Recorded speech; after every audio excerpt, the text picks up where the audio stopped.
میں عمر ایوب خان، میں علی امین گنڈپور، فردوس شمیم نقوی، میرا نام حماد حسن ہے۔ میں یہ حلفاً قرآن شریف پہ حلف اٹھاتا ہوں اللہ تعالیٰ کو حاضر ناظر جان رکھ کر قرآن پاک پر حلف لے کر یہ بیان کرتا ہوں۔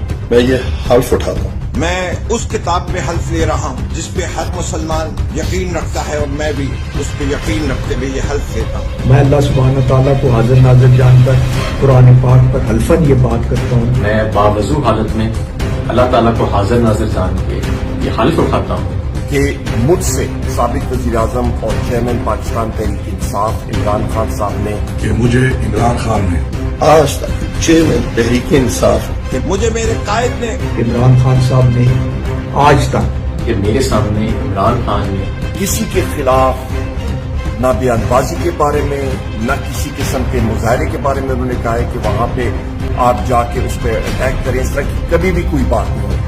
پاکستان کے اداروں کے خلاف کسی قسم کی کسی سازش کے بارے میں یا کسی قسم کے تشدد کے بارے میں کوئی بھی اقدامات کرنے کے احکامات کبھی بھی نہیں دیے۔ سرکاری تنصیبات، چاہے وہ ملٹری تنصیبات ہو یا چاہے وہ پرائیویٹ تنصیبات ہو، کبھی بھی چلاؤ گراؤ توڑ پھوڑ کی کبھی بھی کوئی انسٹرکشن، کبھی بھی کوئی مشورہ، کبھی بھی کوئی آرڈر آج تک نہیں دیا۔ کبھی تشدد کی سیاست کا سبق نہیں دی۔ نہ تو قانون اور آئین کو توڑنے کی، نہ ہی اداروں کی تہذیب کی، نہ ہی اداروں کے ساتھ ٹکراؤ کی، اور نہ ہی کبھی فوجی تنصیبات پر حملے کی بات کی ہے، اور نہ ہی کوئی انسٹرکشن کی۔ کبھی کسی پرتشدد احتجاج کی یا عمل کی نہ گفتگو کی، نہ کوئی ایسا پیغام دیا، نہ کبھی کسی کو ہدایت دی۔